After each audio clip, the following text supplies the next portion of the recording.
So the big story, Zomato has laid off 600 customer support staff, and the reason is crystal clear. Artificial intelligence. In what's being seen as the first direct large-scale AI-driven job cuts in India, this move signals a deeper shift in how corporates are planning to reorganize the future workforce. Just a year ago, Zomato had hired 1,500 customer support staff. Nearly half of them have not had their contracts renewed. The company has cited reasons like poor performance and punctuality, but the writing on the wall is clear. AI is replacing them. The laid-off workers have been compensated with a month's salary. Now, the layoffs coincide with the ramp-up of Zomato's new in-house AI platform known as Nugget, which now handles over 15 million chats a month across Zomato, and it's also its sister applications Blinkit and Hyperpure. Now, designed for global use, this AI tool is said to reduce operational costs, but it's also coming at a human cost. Critics argue that while chatbots and smart prompts can handle routine queries, they fail when it comes to real complex grievances. And it's not just the common man who's feeling so. A few weeks ago, Karnataka's IT Minister Priyank Khadge had warned that if platforms do not improve the service quality, government regulation may soon become inevitable. So this isn't just about one company. This is a bellwether moment. The fact that Zomato has publicly linked job cuts to AI sets a precedent for tech-enabled service sectors. So if this trend continues, we could see widespread disruption in customer service, gig work, and beyond. So, to put these very disturbing questions, as we have already discussed at this point, what happens to the future of the customer service agency industry in India, and do we look at more jobs being cut due to AI? Is the worst as the beginning of the end begun when it comes to AI taking over our jobs? Let's put those questions, which do sound quite alarmist to me at this point, to a panel of mature experts in the field. I'm being joined by Dr. Sudhir Mehta, who is the chairman and MD of Pinnacle Industries. I'm also being joined by Shri Parthasarathi, who is partner and leader at Forvis Mazars. Shri Parthasarathi is someone who has helped us in the past decode and navigate through several moral and ethical challenges being posed by AI in the past. We also have Professor Nikhil Mahindroo, who is part of the HR management at KJSIM. So he's an important HR executive. And I also have Bijan Mishra, who is one of India's foremost consumer rights activists. Good evening, gentlemen. Thank you for joining us on this very important show of going beyond the bot menace. Dr. Sudhir Mehta, I'll come to you.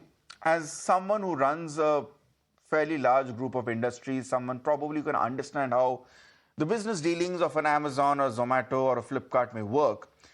Is this only to be expected going forward from an entrepreneur's point of view, from a CEO's point of view? More efficiency, quote unquote, and more importantly, lesser costs, lesser operating costs. Do we look at AI taking over jobs, especially in the customer service industry? Is this a start of a trend to develop further in the months to come? So good evening, and let me start with the good news first. The good news here is that jobs are not going anywhere. Let me start by saying it. What is the purpose of employment? Is to create employment for maximum number of people. I would actually put it the other way around. People who don't understand AI in the future are at risk of losing their jobs. Let me put this in perspective. Probably decades ago, the same discussion may have been happening about bullock carts. At some point, a lot of people were employed driving bullock carts. Technology changes, new items come in. But if you look at the history of the world, you will always find that we find better ways to do things. We find more efficient ways to do things, and the nature of jobs changed. AI is just one more step in this evolution. Of course, it's a very important change. The fundamental change today is that computing power has changed the nature of many, many jobs. And of course, one of them which is going to be impacted is front-end customer service kinds of jobs, which are repetitive, which can now be done using computer systems in a much more efficient manner.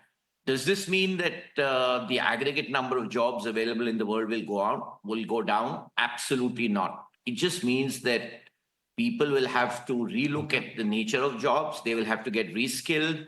The world will be a better place. If we were to be scared of this kind of changes happening, as I mentioned, then technology would never move forward. It's something which is inevitable. And also, I am not at all worried by this. It just means that jobs will move to be more efficient, and we all get really impacted in a very positive manner long term. Dr. Mehta, let's leave the debate as to, let's for a second not get into the debate as to whether this is really making things more efficient. As we have discussed, as I've already said in my intro, and I'm sure my other guests will also chime in on that as well. The debate is still there as to whether a bot makes customer service or front end a lot more pleasant or more efficient to deal with from a consumer's point of view.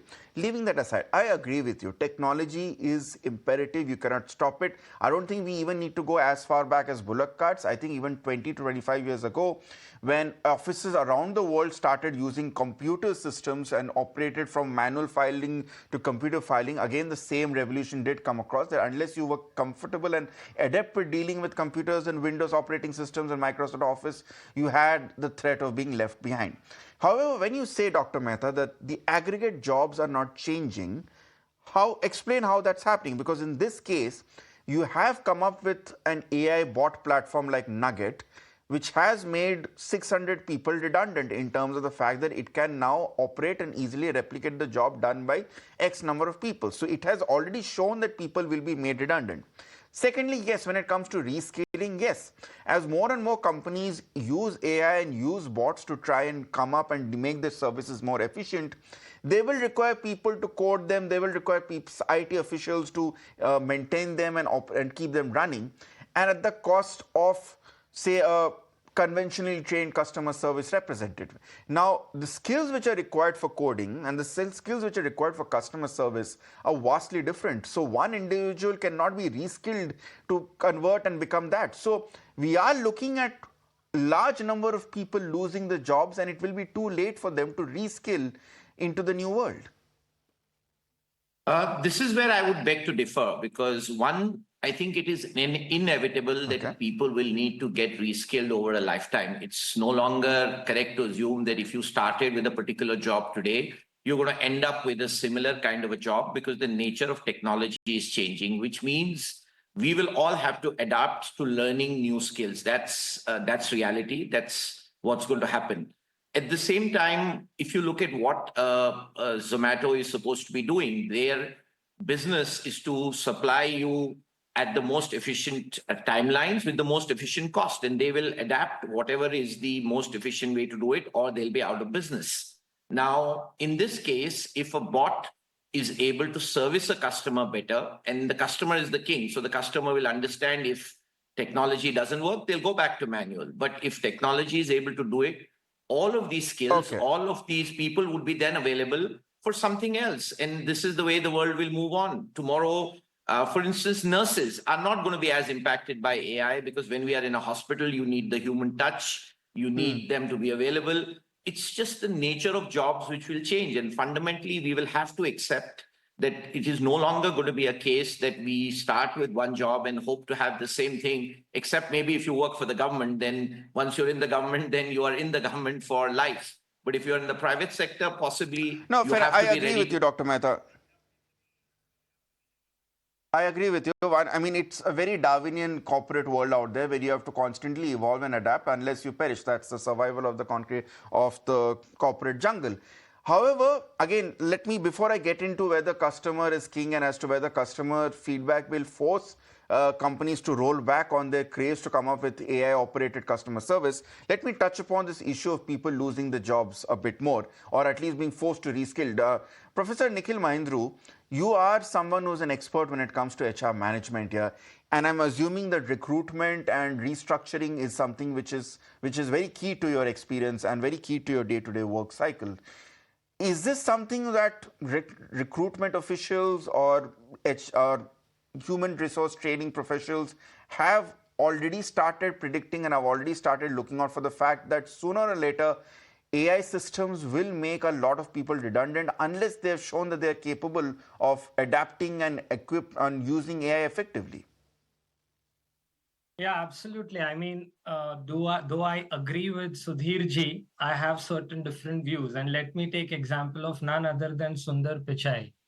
He did quote in a all Okay. hands meeting that we have to be very, very disciplined and judicious about hiring in the future when there was a 6% layoff there. So even if Google kind of a company is not really able to do strategic workforce planning and plan for this, it becomes really difficult.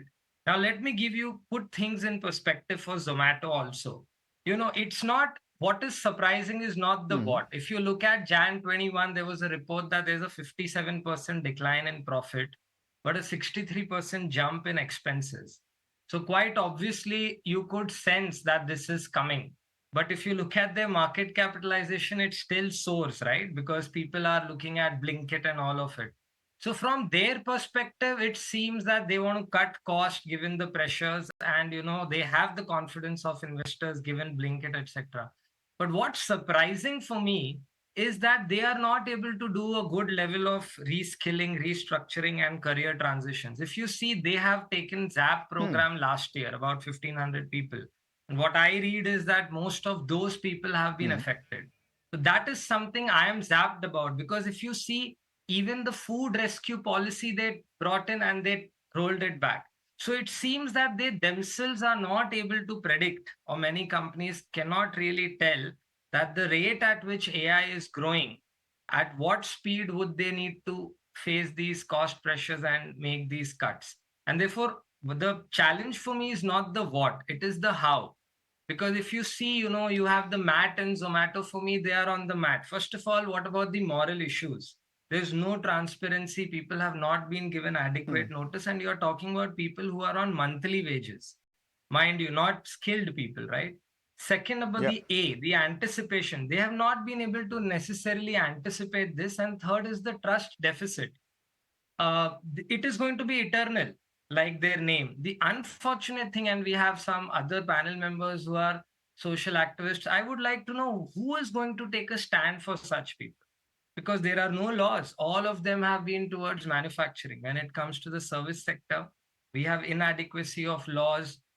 They will say Hmm. this is non-core job, so we have every right under cost pressures to go for layoffs. So who is going to represent them? And unfortunately, the fleeting reactions of the public, these sentiments are as fleeting as Gajni, right? The next discount on the app and people are going to go back. So I don't see people taking stand. I see a weak regulatory policy out there and fleeting reactions of the public. Okay, so let's look at the lack of a regulatory policy. Shri Parthasati, come in here. We have discussed every time we have had a conversation regarding the moral or ethical implications of AI. So many times I have had them myself with you, Shri Parthasati. We have always discussed the fact that we don't have a regulatory framework when it comes to governing AI at this point, and the simple answer that comes in at this point that nobody really knows the future of AI. 2 weeks ago, this entire phenomenon known as Ghibli art was unknown on us, and now suddenly we are dealing with this moral complications as to whether is Ghibli art stealing from, is it intellectual theft, is it something which is ecologically insensitive to the environment, and all those things. Every day we are dealing with questions which we don't know, and it's almost like AI is controlling us and forcing us to find the answers rather than us having a role over AI. What is your forecast, honestly, Shri Parthasarthi, about the inevitability of AI taking over jobs in the market here? Dr. Sudhir is insistent that the net number of jobs will remain the same. I'm not sure as a I'm not sure as a pessimist I agree with that. What are the first sectors, Sri Parthasarthi, that you feel will be most impacted with companies deciding to go to AI to reduce costs? First, let me address the regulatory and the moral aspect that you talked about. I think from a regulatory perspective, I think world over countries are being challenged. And I think the regulation related to AI and the governance of AI is evolving as we speak. And that challenge always exists when technology, because Hmm. technology and the pace at which it basically accelerates is at a very fast pace compared to how government and regulators can basically move. However, essentially, when you look at it, it doesn't mean that everything is free for all. There are a lot of things that are coming in place, and which also includes the PDPA and protecting data and all things which are there. Second aspect that you talked about, moral aspect.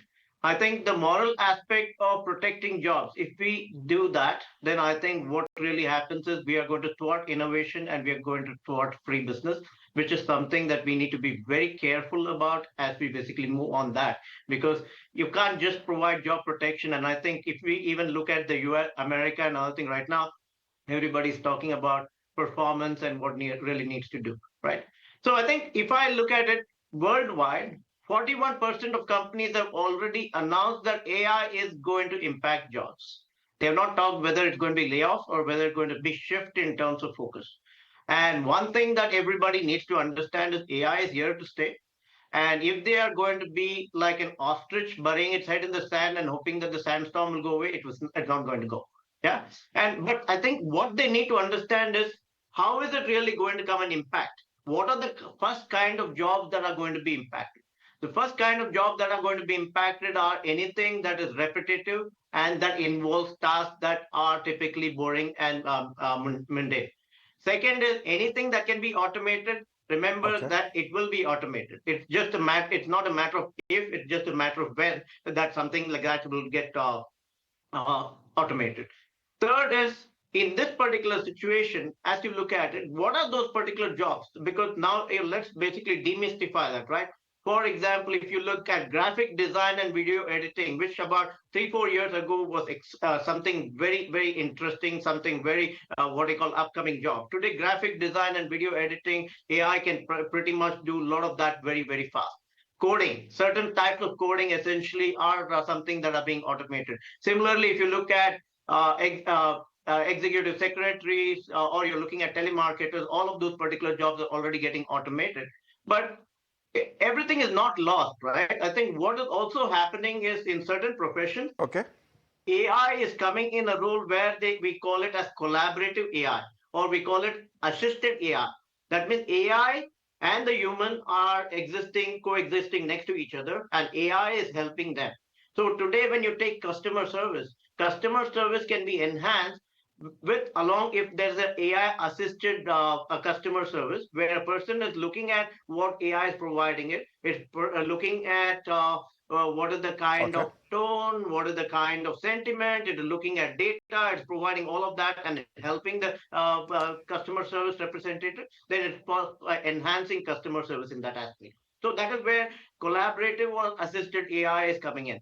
There are jobs still which are very safe, which if you really look at it, there are jobs in cybersecurity, there are jobs in healthcare, there are jobs in data science, there are jobs, the 6-skill jobs. Now let's look at, if I look at the vast population that India has, what do we really need to do? I think what we really need to do is we really need to think about a program of upskilling this particular labor and talking to them about their particular path that they can basically take over a period of time.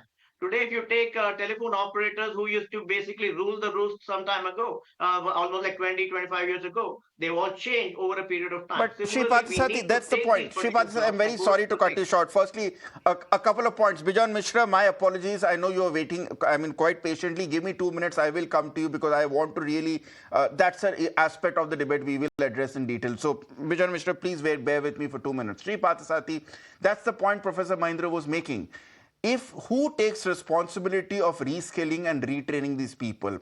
Because at the end of the day, what Zomato tried to do a year ago was bring in 1,500 people and try and train them to work with Zomato, Nugget, or whatever was the prototype of that. If it has failed, and obviously it has found 600 people unfit to train, shouldn't moral accountability rest with Zomato for bringing them in the first place and not being able to train them?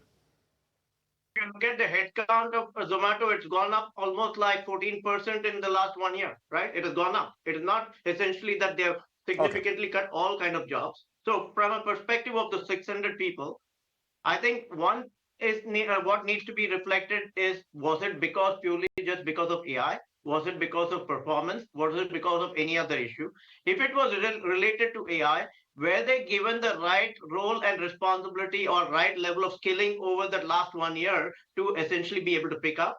Were they the right skill level? So to look at it in two aspects. Zomato saw that there was an issue with customer service.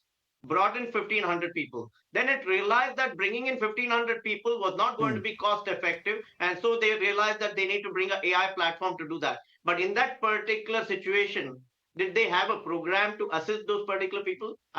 Maybe yes, maybe not. And which is something that only somebody from Zomato would be able to say. But I would say the moral responsibility should be with Fair the enough. company to look at it. That is one. Second, I think government plays a huge role in this, not in terms of protecting jobs, but in terms of upskilling. NSDC and others, which are essentially focused on skill development and other things, are working toward these particular areas. There are enough particular courses to upskill people. But the question is, a lot of these have to be deciphered and taught to people that this is what you do. If you're in this particular role, this role will be outdated in the next 3 to 5 years. These are the things that you can do to essentially upskill yourself and make yourself relevant in this particular economy.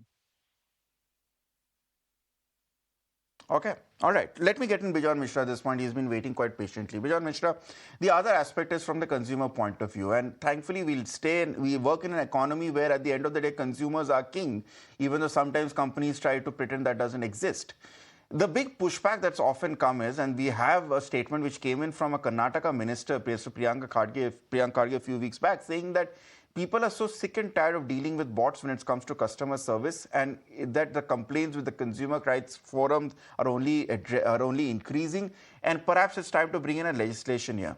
Do you feel that this trend will only be accelerated as more and more companies in a very precarious economy try to cut costs as drastically as possible, and then bring it and perhaps offload the responsibility of customer service to bots or AI models which are not properly adapted or evolved or equipped enough to really handle every single individual unique complaint a customer may have?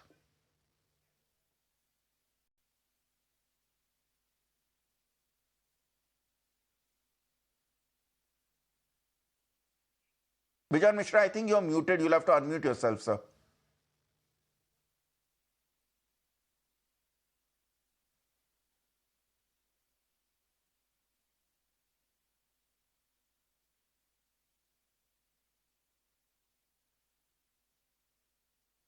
Okay. What we'll do, Ms. Bijan Mishra, we are also having some network connection with you. It's come at a most unfortunate time.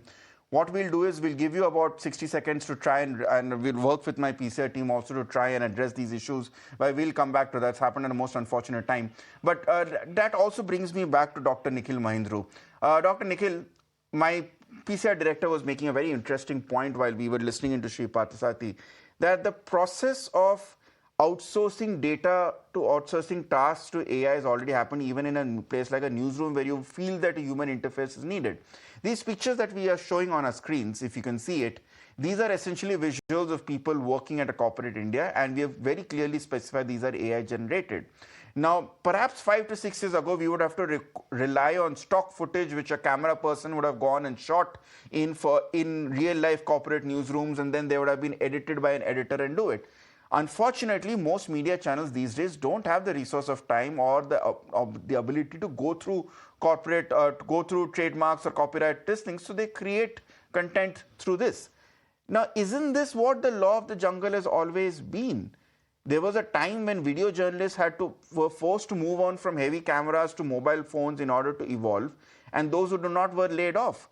That's how the workplace has already worked on. So can we really afford to claim that companies should have a moral responsibility to the people they're laying off because they're simply not being able to keep in touch with the evolving requirements?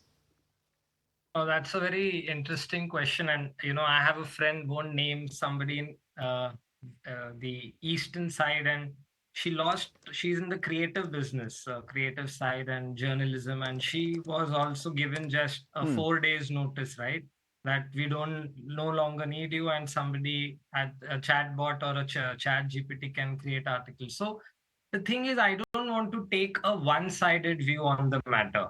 When it comes to such moral obligations or, the jungle, look, if you look at Darwin, and Sudhirji was very right in saying it is survival of the fittest, and the fittest is the one who can adapt. But unfortunately, you cannot have the same rules for all kinds of people. I have myself been a consultant. If you just look at yesterday's article at Ken, even Bain, BCG, McKinsey consultants at the lowest level are using ChatGPT. Some of them saying, I no longer have a very interesting role because I have to pull out these slides and create everything in hours instead of what I used to get half day or full day. So the AI is impacting across the value chain. Now, the question is that, like we rightly said, it's about the career transitions. You may not be morally obligated to say that, hey, I won't adopt technology and the jobs won't go.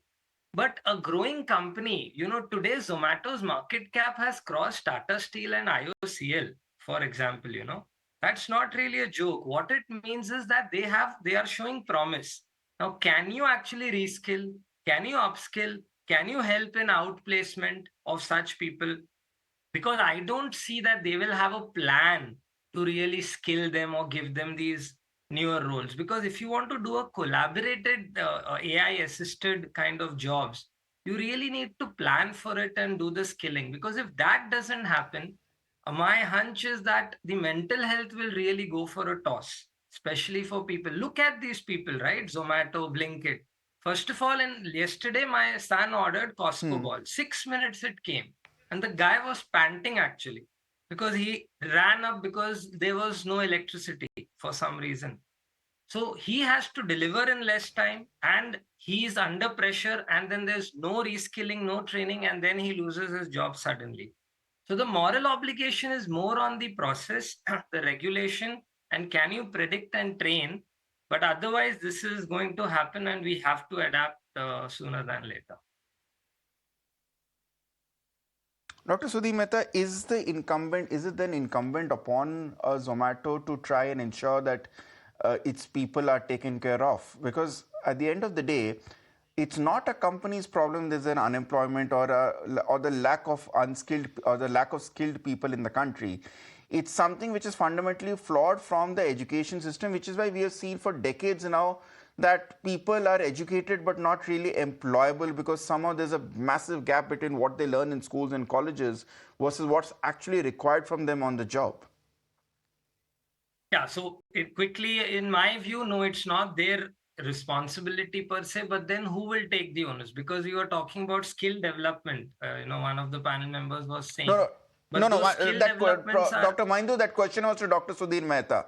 Okay. One second. That question was to Dr. Sudhir Mehta. I'll come back to you. Dr. Mehta, go on, please. Let me answer that question in two parts. First of all, any responsible corporate, of course, has to take responsibility for anybody that they're going to lay off. There is no other way around it. They have to follow the rules of the land and hopefully something more when they are laying off someone. There can be no two ways about it.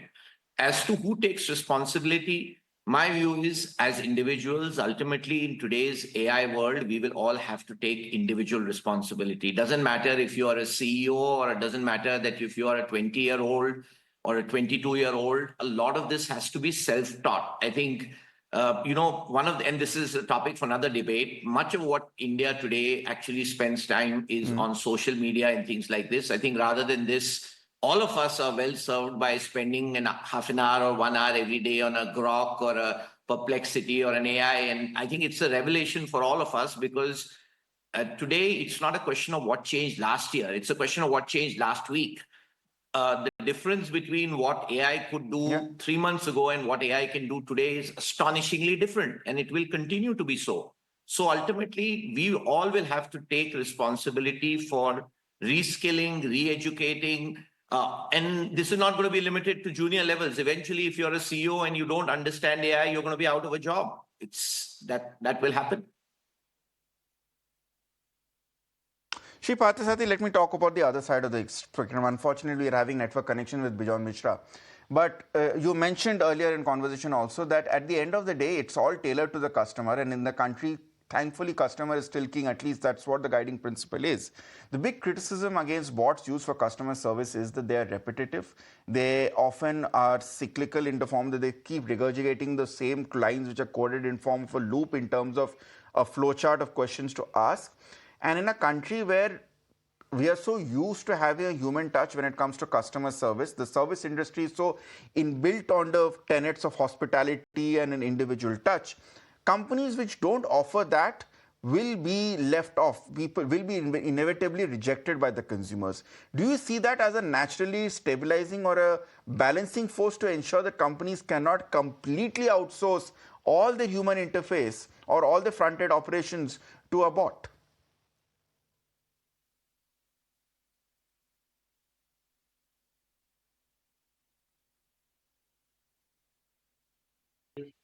Sri Parthasarathi, that question was to you, sir.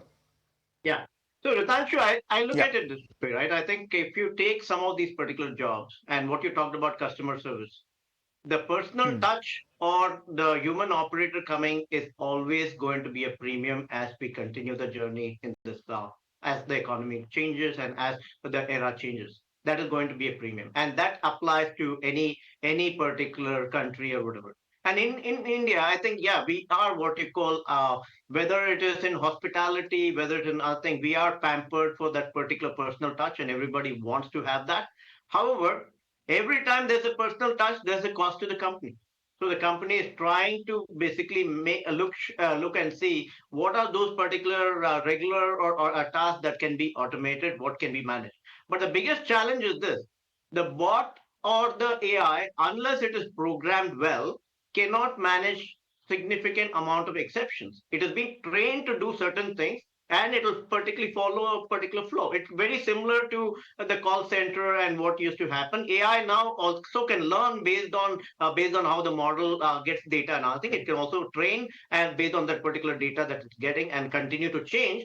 But even then, unless it is trained for certain aspects, it will not be able to handle that. So from an overall perspective, I think there's always going to be a balance between how an organization strikes it in terms of some of it is going to be taken care of by AI, some of it is going to be taken care of by human being, and they'll have to basically balance it out in that aspect, and which is what it is. Today, if you take healthcare, a lot of things in healthcare too. Today, if you try to go and see a lot of things that are happening in healthcare, many things are starting to move towards AI. The customer service representative or the clinician who was sitting there now essentially is a bot which is asking you a lot of questions, asking you a lot of information. And even before the doctor sees you or somebody sees you, there's a lot of information that it has already compiled and it's providing to them. So there are many such jobs which will go through that particular transition. But I do agree with the other panelists that essentially there has to be that particular training program for these particular people so that we can move.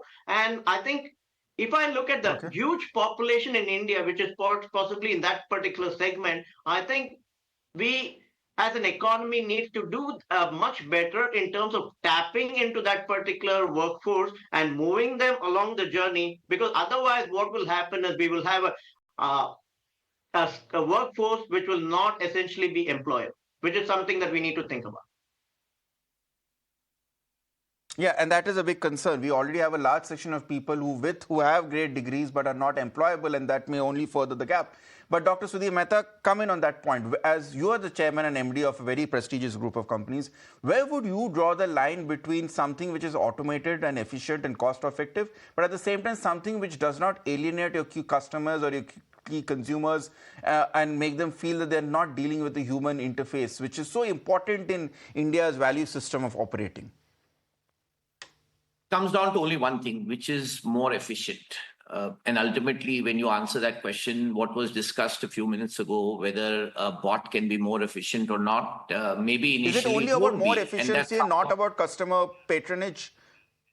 That's efficiency ultimately, because a customer, let me give another example. If I'm ordering from Zomato, what am I looking for? I'm looking for my food to be delivered in the shortest possible time with the minimum possible intervention. The last thing I need is for somebody to keep calling me and asking questions or creating this. If a system is able to do it, it's a lot more efficient. Now, let's see the example of something as simple as I'm sorry to interrupt you. Using that same metaphor, if the food doesn't get delivered to me in time, and then I have to go through a process which is 3x more time consuming and frustrating and trying to deal with someone who's not being able to answer my clear question as to what's gone wrong, the chances are I as a consumer will not go to Zomato and probably decide in dialing up the restaurant the next time directly and ask them to send the food directly. So isn't that a cyclical nature of things? So you answered what you were asking, because it's again a question of efficiency. If the bot is not efficient, one of two things will happen. Either it will get replaced back by people, or the bot will learn, which is what's happening today. And every day, based on the responses that are coming in, maybe in a week's time or a month's time or a year's time, and which is probably what happened in this case. My guess is that Zomato was testing their bot for 6 months, 1 year. I don't know this. I'm only presuming this. And when they found that the result of the bot was better than what they could get by people speaking to customer service representatives, they decided to switch. So this is, again, training, migration, and eventually the most efficient solution will win out at the end. And many of these people will have to get retrained, reskilled into many other jobs which are available. Today, we are a country which has a lot of underemployment. We don't have unemployment. We just have this big skill gap between the people we need and the people we have available. Okay, so then let me go to Dr. Mahindroo for the last word to address this massive skill gap, which we already have. Something, as all our panelists have agreed, it's only going to go further as AI takes over and more efficient systems. On who should the onus be, Dr. Mahindroo, to ensure this gap be reduced? Should it be upon the authorities to try and come up with better better labor protection laws? Should it be on the employers, in the case of Zomato, as we discussed, to ensure that it has to retrain and reskill its people in order to have that obligation towards its workforce? Or is it incumbent upon the job seekers themselves that if you don't step up and be ahead of the trends, employability trends, and you follow something which are practices which are years old, you will be at the risk of being rendered obsolete? So I would possibly take a shot at it by saying for, highly skilled jobs and semi-skilled jobs, the first onus should lie, like Sudhirji said, on the person. You keep adapting yourself, keep reinventing yourself.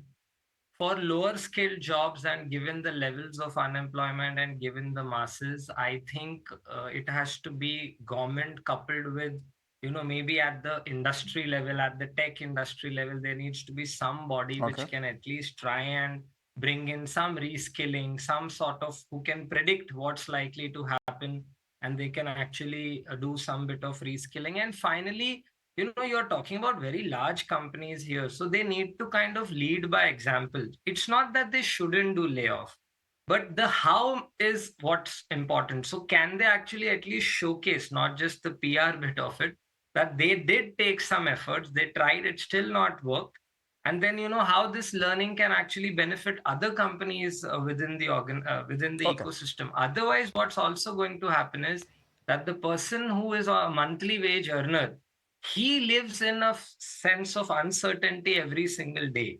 And that's not something you want for the majority of the people, given our demographic dividend. Yeah. So all of us have to take. The individual, fair enough. Maybe they can be a I think over this sector, yeah.